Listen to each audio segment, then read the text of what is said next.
See, I'm so torn because I love the way that our intro turned out, but my relationship with coffee is so fraught. At this point, I just have to accept that I'm chemically dependent on caffeine, so I can't really cut it out of my life, but I didn't even read an article. I skimmed a headline that said that if you drink sweetened coffee, you are 15% more likely to be depressed. And I don't only drink sweet coffee, I drink coffee with like ice cream flavored creamer, and sometimes I'll even put sugar in that. So recently I went cold turkey and switched entirely to black coffee.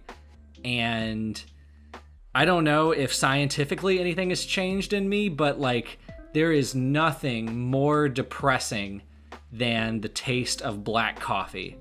And it's driving me insane, but I can't go back because now everything feels too sweet. Now I can't even have like milk in my coffee without it being too sweet. So I'm just stuck. So yeah, it was fun to do a play on like the aesthetic lo-fi coffee brewing thing, but man, I get mixed feelings when I see coffee now. Anyways, on to today's video. I wasn't going to do this ever. Honestly, I don't think you could ever accuse us at the English Club podcast of being too nice, but we do pride ourselves on avoiding ad hominem. It kind of ties into why we started this project in the first place. We thought a lot of the commentary around the books that we were critiquing was a little bit unfair, so we wanted to, put our spin on it as real life critique partners. So to that end, we really just focus on the work and maybe bring in the author's bio sometimes when it's either relevant or funny. So I knew with Empress Theresa that Norman had been active on all of these forums and gotten into all of this drama, and I didn't even want to touch it just because it feels like kicking someone while he's down, I don't think sitting and pointing and laughing at some weirdo on a forum is going to accomplish anything. But then I got a comment on the Empress Theresa iceberg video, and I won't say your username for the sake of privacy, but you know who you are, just saying that we should read it. And I did, and I started to think, this feels a lot like real life critique groups. So I got this idea, we're gonna walk through at least one of these threads together through the lens of how to act in a real critique group environment. I am a little bit biased because in real life college, I was in a critique group, so I saw a lot of its benefits firsthand, but I really think it is objective that as isolated as the act of writing is, it's important to edit socially. You can only really apply one perspective if only you ever see your work.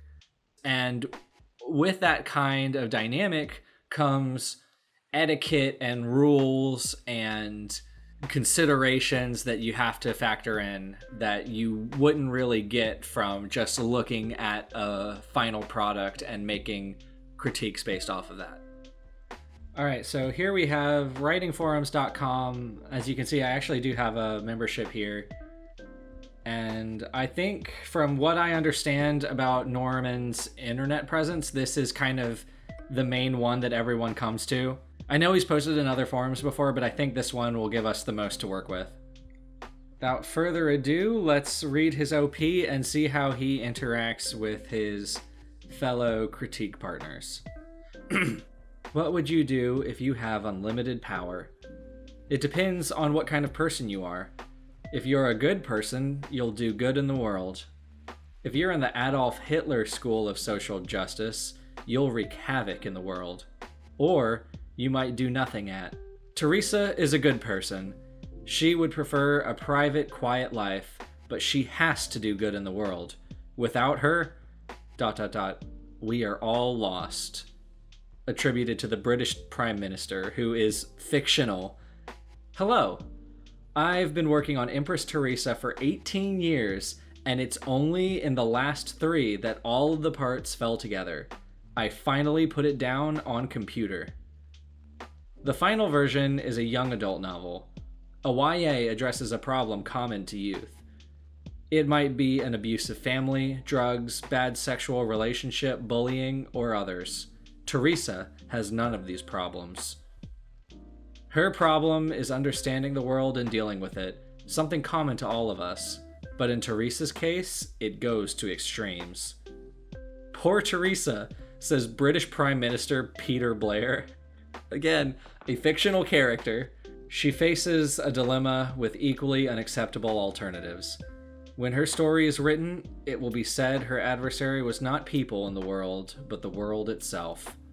In my next post, I'll give the opening pages. I'm not going to read the opening pages of Empress Theresa, but he has this little preamble in his next post that I think is interesting. An author has many choices to make in the opening pages of his book. He wants to tell the reader as much as possible, but risks overloading the reader with matters not that important.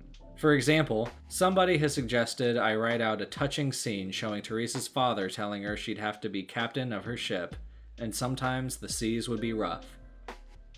Perhaps, but when the seas do get rough for Theresa, her parents can do nothing to help her.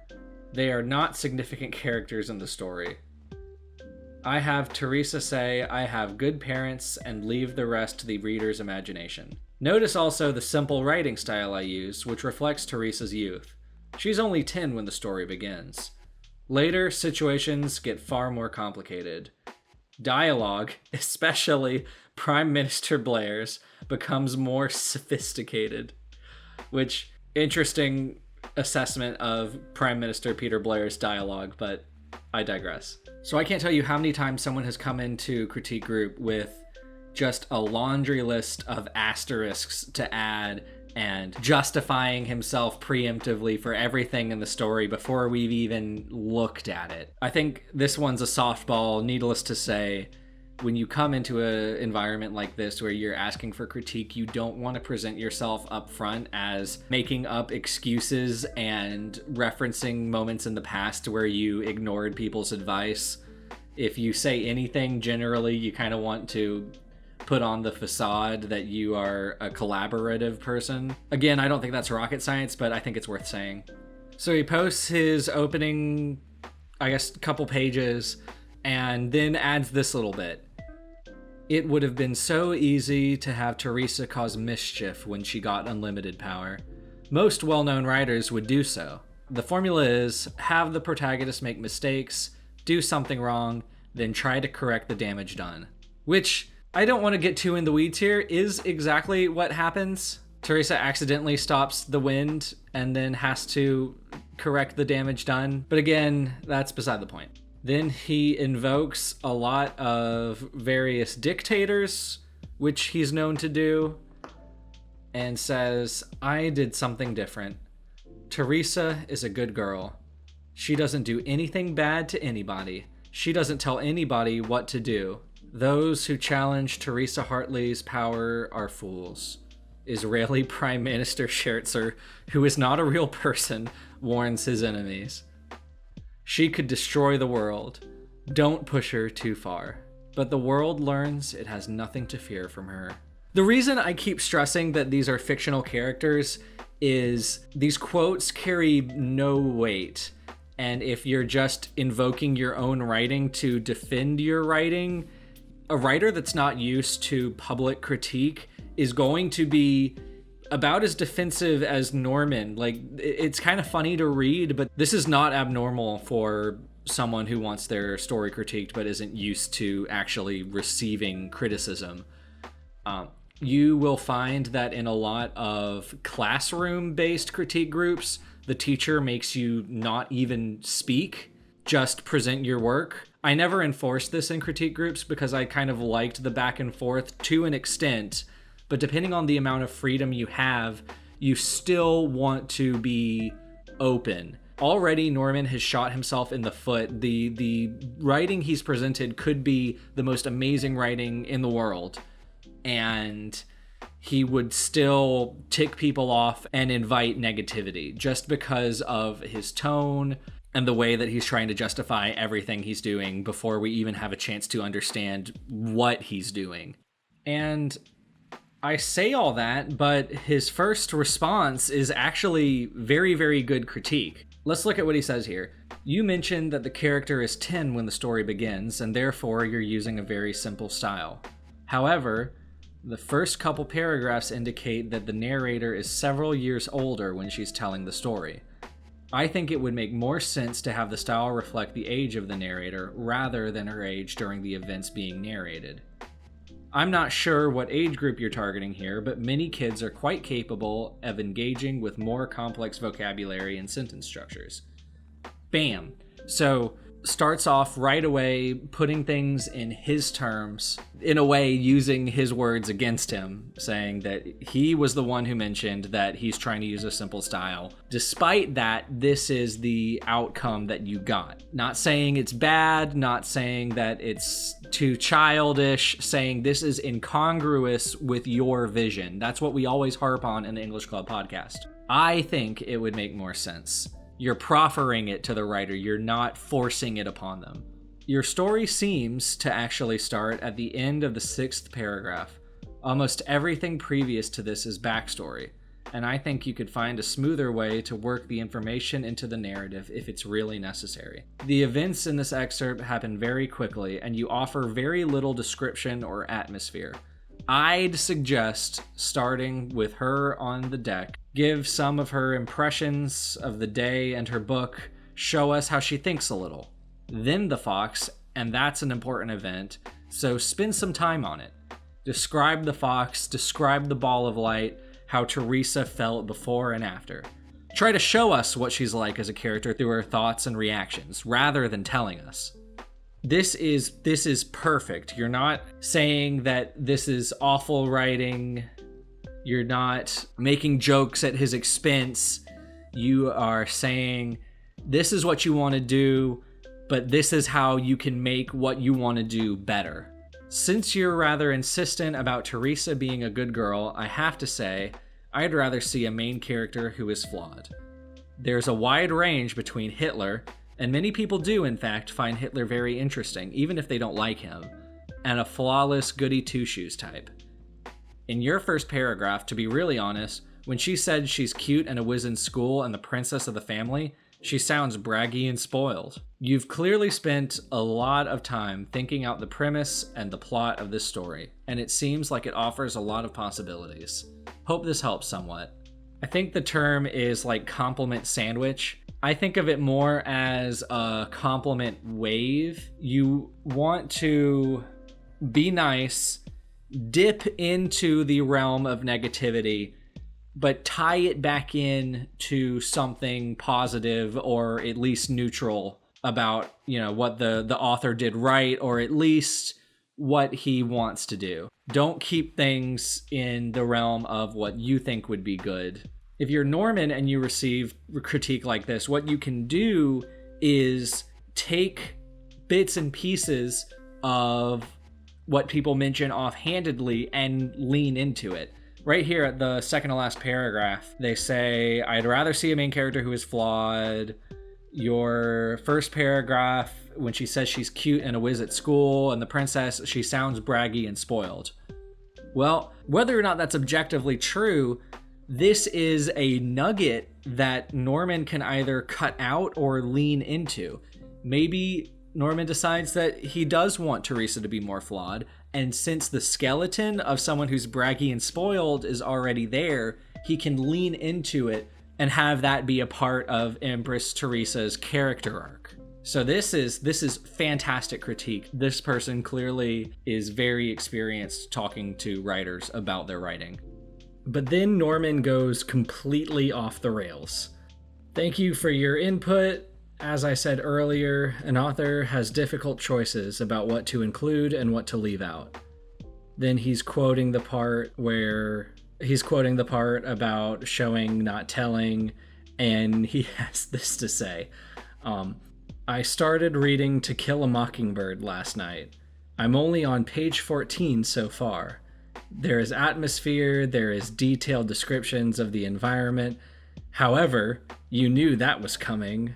Uncomfortableness emoji.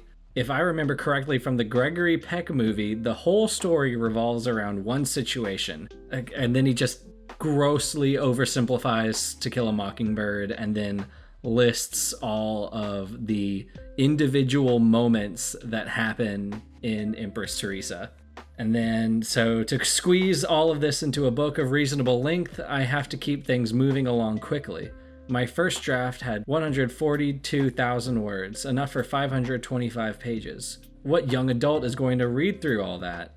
I'm assuming this is some emoji. I reduced it down to 96,000 words, or 355 pages, which matches the Hunger Games books.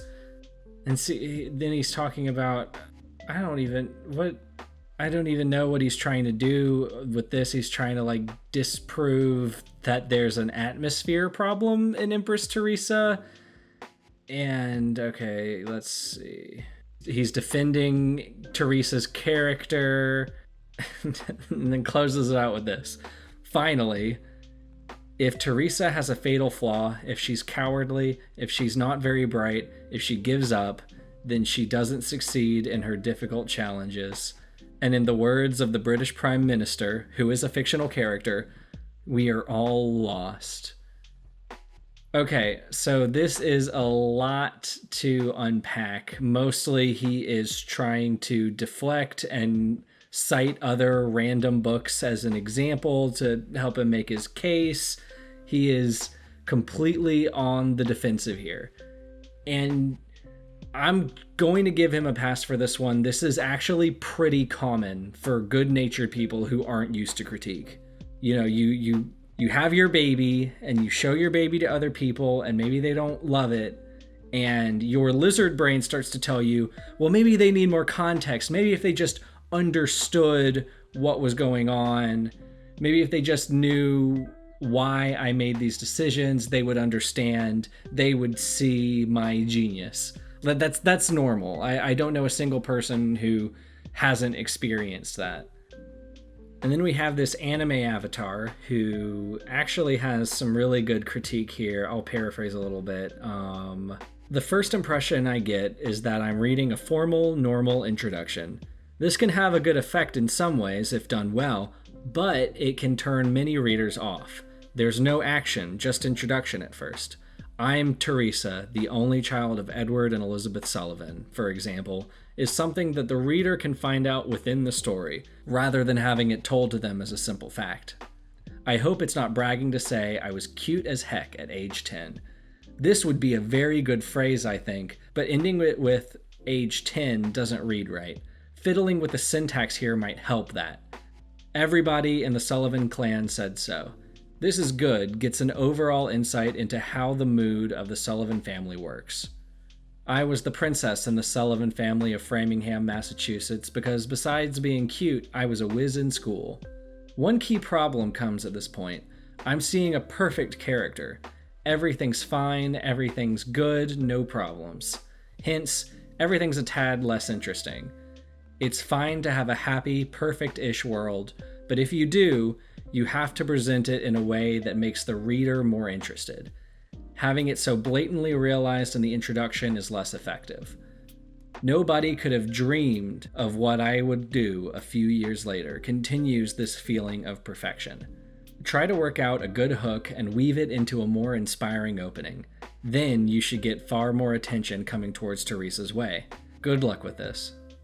This is all fantastic critique so far, and what this person does is go line by line explaining in pretty good detail exactly what the problems are without digging too deep under Norman's skin.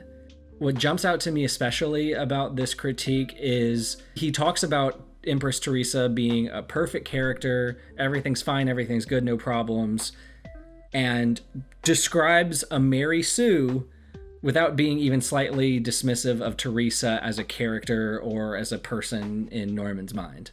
It would be easy, especially in an internet forum, just to say, she sounds like a Mary Sue, and leave it at that. And a lot of commenters do.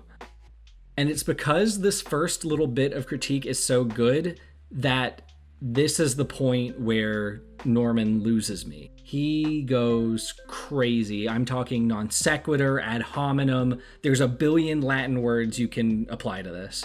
Let me just read the post.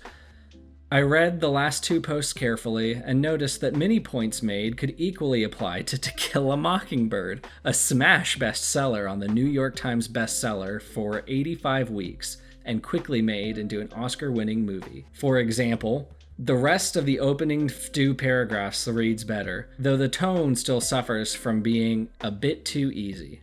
What's the issue here? All we have at first is backstory. In To Kill a Mockingbird, the trial doesn't begin until the second half of the book. Before that, Harper Lee talks about the kids' little activities, which is very charming, but if you'd never heard of the story, you wouldn't have any idea what the story was about until around page 200. I didn't know what I expected when I joined this forum. I hoped to learn something from writers who had books printed by known publishing houses. Are there any? I'm a little disappointed at the process. So, there is so much wrong with this as a response. And it's more confusing because of how light and very, very constructive the criticism that he's received thus far is. But even, let's say everyone was really mean to him and called Theresa Mary Sue and said he needed to completely rewrite the opening. Let's say that happened. He spends a third of the post still talking about To Kill a Mockingbird, and then spends the last third maligning the people on the forum. Side note, I don't think that there are a lot of, what does he say? Writers who had books printed by known publishing houses in this forum, and that's nothing against writingforums.com. Published authors, for a variety of reasons, be it their schedule or legally, cannot sit around on forums reading other people's work and giving advice on it. And none of this is to say that I haven't gotten light, nice critique and been filled with righteous fury before. Like, everyone has been where Norman Boutin has been. The difference is when you are in a position of receiving critique, you do not want to piss people off. And in internet forum dynamics, that last little paragraph can only be construed as a gauntlet thrown down, full casus belli given to just open up the floodgates of hate mail. And I'm pretty sure that's exactly what happens. God, props to that first commenter. He has this to say in response to that last paragraph from Norman. It's always good to evaluate what benefit, if any, can be derived from one's activities. That's a good line. In this thread, I and two people have offered both general and specific suggestions regarding the form and content of your work. You have argued with all three of us and rejected our suggestions. You seem to be convinced that what you have written cannot be improved, and that we simply need to be persuaded to like it. If the process is not giving you what you want, it may be that you have misunderstood its purpose, which is not to get you published, but to help you become a better writer. Like, that is the best response for this. I don't think any of us could have come up with a better response. And like I mentioned, the floodgates are open, and then Anime Avatar comes back and says, you need to read To Kill a Mockingbird, or our posts, or your work, or all of the above in a different light to get the best out of our advice. Which, based off the tone and helpfulness of their first comment, I can only imagine is them getting angry at Norman. Justifiably, I would think. I just read To Kill a Mockingbird. There's at least 100 pages that could be thrown out with no loss to the main story. But at this point, who the heck cares? What are you asking for here, Norman? What do you want them to say? Okay, I have to be fair. I noticed I was kind of talking up the users of this forum, and I want to be completely balanced here. There is critique that I do have a problem with. So this user quotes the beginning of Empress Theresa and says, "Already I'm not interested. In fact, I'm not interested and slightly annoyed because the narrator sounds like a Mary Sue." Remember when we were talking about that, guys? A perfect character. So she is immediately unsympathetic. You say she is 10 years old, but this narrative so far sounds like it is coming from someone older than age 10. I was cute as heck at age 10, implying she is not 10 now at the time of this telling. He quotes just some other random passage from the intro, and he's like, "This bit of writing is like air. There are no details here. Frankly, I'm kind of stunned by how little substance there is here. Who is nobody? What did she do a few years later? What the heck was going on? What was brand new? Just in case it needs to be mentioned, these are not questions I have. These are rhetorical. The answers should be in the writing." And then he follows it up with his little signature. To be fair, this was in 2012, so I think it was still normal to have forum post signatures on here. So I'm not even going to tell you that anything this guy says is incorrect, but the tone is way too harsh. Maybe he was pissed off by Norman's attitude before, which is totally understandable, but I still would not advise talking to someone like this unless they were more egregious than Norman is being right now, or you knew them better. I mean, I lay into Joshua like this all the time, but I wouldn't do this to someone who just joined the club. There is a level of comfort and, I guess, intimacy you need to have with someone before you can really lay into them as much as you want to, and call that etiquette, call that human decency. I don't know. I read this and I can't not roll my eyes, even though he's right. So Norman says, in the March 1962 edition of Mockingbird, again with the stupid To Kill a Mockingbird stuff. Like, you may not encounter something this extreme in a critique group, but there are plenty of people who will walk into a session and take up all the time talking about things that are either irrelevant or completely external to the subject. This is a true story. We had a girl who came in and you had 15 minutes per person. She, by her own volition, spent 15 minutes talking about how in her narrative universe, pigeons were mythical creatures. And it had nothing to do with the story. She needed to talk about it. And, you know, it's kind of like with To Kill a Mockingbird here. Sometimes people just have one thing on the brain and they just want to talk about it and talk about it and talk about it.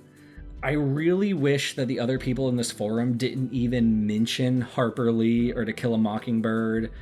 Just ignore it. The best thing you can do is let them run out of air and be like, okay, cool, back to the characterization, back to the tone. If you keep driving in the point, then they're going to keep thinking about it, and it's just this self-perpetuating cycle. Wait, hold on, I forgot something. I want to go back to this bit here. This was one of the first responses to when Norm really jumped the gun. You seem to be convinced that what you have written cannot be improved, and that we simply need to be persuaded to like it. Now, by no means am I saying that this is an unfair assessment or at all incorrect, but I have never met a writer who didn't believe this, at least to some degree. So let's flip the situation real quick. You are Norman and you feel like your book is great and you take it to a critique group and no one understands it. You think that they just need to have the right perspective, or they needed to compare it to another work, they're not being fair, whatever. You can come up with a million excuses for it. Here's the thing though, for all it matters, you could be completely correct. There's nothing in this world that is universally loved. Statistically, it is perfectly likely that you can put a bunch of people together in a room and all of them will not like ice cream, will not like jazz music, will not like your book. You can give people the perfect realization of your vision and they could still hate it. And that's just the sad fact of life. Maybe they would like it if they had the right knowledge or the right context, but for all it's worth and for all it's going to matter to you, there's nothing you can do about that. You know, sometimes it's random, sometimes it's a matter of target market. Like, this is why, like, content about Twilight always kind of ticks me off. Because why should a bunch of college-age, neck-bearded males like Twilight? That's not supposed to appeal to you in any way. You're supposed to hate it, honestly. Why should a 10-year-old like Moby Dick? Of course, the conservative, religious girl in your critique group isn't going to like your dark, gritty fantasy story about evil religious organizations. Like, sometimes you're just not gonna win. But if you're Norman, and if you're in this situation, the important thing to do isn't to get these people to like your book. That is the mistake that Norman consistently makes here. That's why he's so hung up on To Kill a Mockingbird. That's why he's trying to justify everything with quotes from his own book. But you should be trying to understand why they don't. And that's different from trying to convince them that they should. What is it about your story that doesn't appeal to them? Because maybe that might be your book's biggest strength. I like to share this anecdote. I'm pretty sure it's apocryphal, and I don't care because I don't want to think about Scott Cawthon. But Scott Cawthon of Five Nights at Freddy's fame was making educational games for children with like animal characters. And they were lambasted. They were universally hated because, according to one critic, they looked like possessed animatronics. So that failure ended up being Scott Cawthon's best strength when he was making Five Nights at Freddy's. If Cawthon had just been, they hate my gameplay because they don't understand the beautiful intricacies of Myst that I have emulated here, he would have missed out on all this opportunity. People have a golly gee drillion subconscious biases that you can only understand by getting to know them. This is why recurrent critique groups are so good. You get to learn everyone's backgrounds, what makes them tick, what their aversions are, what they like. I mean, maybe you can change your work to accommodate them. Maybe you can convince them. Honestly, it doesn't matter.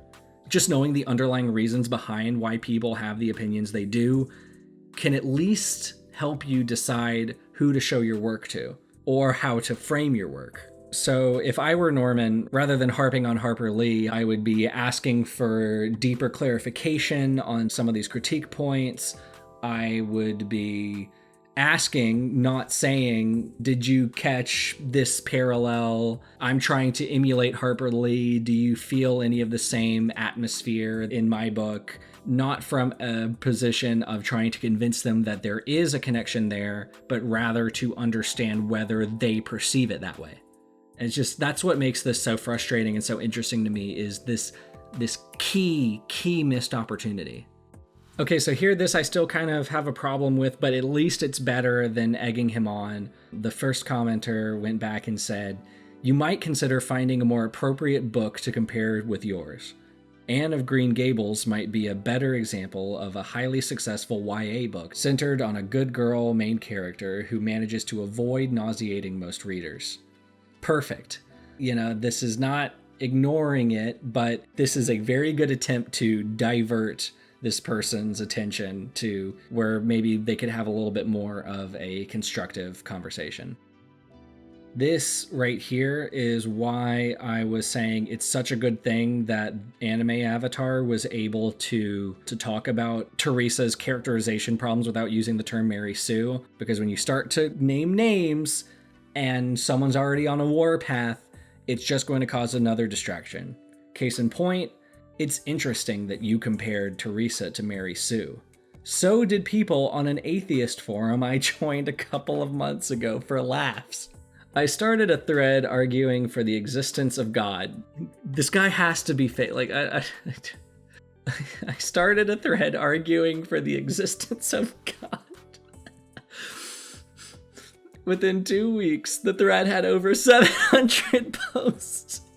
Only about 60 of them mine. I was called every unmentionable name you can think of. There was no insult too outrageous for them to use. They told lies. They raged on and on. They followed me all over the internet and found everything I'd posted about Empress Theresa in other forums. They followed me on 2 Catholic forums. They found my own website. They even found the article I wrote on Joan of Arc 10 years ago. They savaged my book. They said every negative thing they could think of, even if it was distortions. Many of these atheists used the term Mary Sue to label Theresa. I looked up the origin of this term on Wikipedia. Back in 1974, some hack writer who had her own little magazine wrote a parody of the original Star Trek TV series. She used a character named Lieutenant Mary Sue, a 15-year-old girl, and the best graduate of the Federation Academy ever. A perfect character. But others have pointed out that Captain James T. Kirk himself was a Mary Sue. It's okay for a male character to be perfect, but not a female. Do you agree? This is so much. Okay, so obviously, I don't think it's a good thing that Norman was chased and bullied through the internet. But I cannot fathom a reality where you think I'm going to post something inflammatory on an atheist forum and nothing bad will come of this whatsoever. So I can't feel too bad for him. So yeah, he gets hung up on the origin of Mary Sue and not the definition of what it's come to be, because of course he doesn't know off the top of his head how we use Mary Sue in a modern vernacular. He's like 80 something. This is why it's so important to know your critique partners, because like it's clearly not helping him to tell him that Theresa is a Mary Sue. But he does bring a good point up. I think obviously we all know that faults in a female character are often more maligned than faults in a male character. The contrary wise, that is true. Female characters who are perfect are often maligned disproportionately to male characters. I mean, not to talk about Twilight again, but it always bothered me how everyone would call Bella Swan a Mary Sue, but like Percy Jackson's fatal flaw is literally he loves his friends too much and no one thinks that's kind of annoying. So, props to Norman for recognizing the sexism endemic to our consumption of media. So there's a lot of back and forth. Not a lot of it adds too much more to our discussion, but there's this interesting moment where Norman completely backpedals. And again, this is why you don't indulge people when they're ranting like this.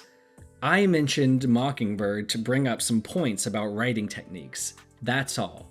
I can't point to similar techniques in my book without putting it all on the internet, which would break the horse's legs at the starting gate. And that first part isn't true. Like, he's been going on and on and on about To Kill a Mockingbird for the entire page before this. No, I don't. Perfect characters suck. Quod era demonstratum. Like, shut up, dude. God. This is only tangentially related, and it's unique to an online critique setting, but there is something really red flaggy about one of these posts talking about first publication rights. I'm completely and totally ready to be wrong about this. Obviously, this is not legal advice. I don't know what I'm talking about. I'm just some guy on the internet. But he says, you can post your work section by section in the writer's workshop here. That forum is available only to members and is not visible to search engines, so your work retains its unpublished status. I am so convinced that that is not true. Having to register for a free website cannot be a barrier of entry significant enough for it to not count as published. That would be like saying, oh, you have to pay to get this magazine, so it's not available, it's not published. Again, I might be completely and totally incorrect, but I'm worried that someone like Norman, who already is a little bit new to the internet, might just jump on this and get himself in over his head before he really knows what's going on. So just be careful when random people on an internet forum tell you to post your work somewhere. Okay, I love Anime Avatar. They're probably my favorite in all of this. So they're going back and forth. It's not important. Anime Avatar says, "Good luck trying to grab yourself an agent then."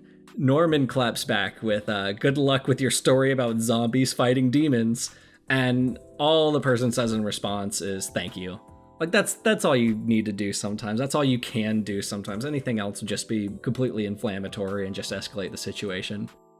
So in response to the quote, "My point is that you sounded like you're faulting readers, as though perhaps they're not going to buy into your Hal character because of some shortcoming of their own." To which Norm responds, "Where did heck did you get that?" Scratch emoji, upset emoji. What goes on in this forum? They got that because that's how you acted. You have been, like that person said, you have been trying to convince people that there is something that they just need to understand to get them to appreciate the genius of Empress Theresa. Like, I'm getting so mad reading Norman's posts because he's not getting it. I know that people are mean on the internet and people are mean everywhere, but like, come on both sides, more respect. Okay, so check this out. I think at this point, people are just giving up on helping Norman, I think. An anime avatar just says, "Hope we helped somewhat, Empress Theresa." Norman responds, "You did. Obviously, some people found the Empress Theresa concept interesting, or else there would have been the big silence, Mr. Green emoji." And then they respond, "Oh, come on. You must be doing it on purpose. But you're right, I did find it interesting, which is why this is a shame. Good luck, Empress Theresa." Notice how the back and forth dies the instant Norman stops freaking out about everything. Your tone will make or break a critique session. That's why I was harping on that guy who wasn't even wrong, but he was just a little bit mean. Like, it's a dance. It's back and forth. There's ways you just have to act. And if Norman had started being a little bit more not bouncing off the walls about To Kill a Mockingbird, I wonder how this would have gone. But of course, it doesn't end up that way because, I don't know, we live in a cruel world where the things that should happen and the things that happen are night and day. This goes on for pages and pages and pages, and there is almost nothing substantive. And that's great. Even that is a lesson in how to act in a critique group, because sometimes they just want to argue, they just want to talk about themselves or whatever interests they have at the time, and there is nothing you can do. And here at the last page, I quit reading about 3 pages in, eyes crossed, brain spinning, and totally confused about what the whole post was for. The thread should have ended about 3 pages in. And the thread is finally locked to tremendous acclaim, and the 8 pages that I've skipped over have been nothing but back and forth arguing because Norman just can't let go of Harper Lee. Well, that's kind of a downer ending, right? Well, I'll do you one better. If you're a writer, which I'm guessing is the case if you're the kind of person to watch a video like this, you will be Norman more often than not. Even the most wildly, fabulously successful writers have to deal with everything from editors to angry fan mail. And the thing is, this has nothing to do with talent. This could have been perfect writing. I mean, if Harper Lee were on this forum acting like Norman, trying to get people to critique To Kill a Mockingbird, the thread would have turned out exactly the same way. I love critique groups, in case the fact that I have a podcast pretending to be in one didn't make that obvious enough. I love it more than writing sometimes. It's just fun. There is not a single thing, even all the books I've read put together, that has improved me more as a writer than going into a critique group, laying myself open to criticism, and realizing that people will read my work, no matter how perfect I think it is, and have opinions on it that I never anticipated they would. Don't get me wrong, like, that is not always a pleasant experience, but it's never unhelpful. If you take away anything from this video, let it be the fact that it didn't have to be this way. If Norman had been a little bit more open to critique, more inquisitive than dismissive, Empress Theresa could have been completely different than it is today. But it didn't turn out that way, so I get more content because of it. Anyways, I promise this is not turning into an Empress Theresa channel. I have other stuff in the works, but if you're that person who left like 20 comments on a bunch of my videos, just know that you made my day and really inspired me to get something in between these larger projects. So I'll be seeing you and everyone else around campus with Joshua next time. But until then, remember to like and subscribe and comment your favorite parallel between Harper Lee's To Kill a Mockingbird and Norman Boutin's Empress Theresa.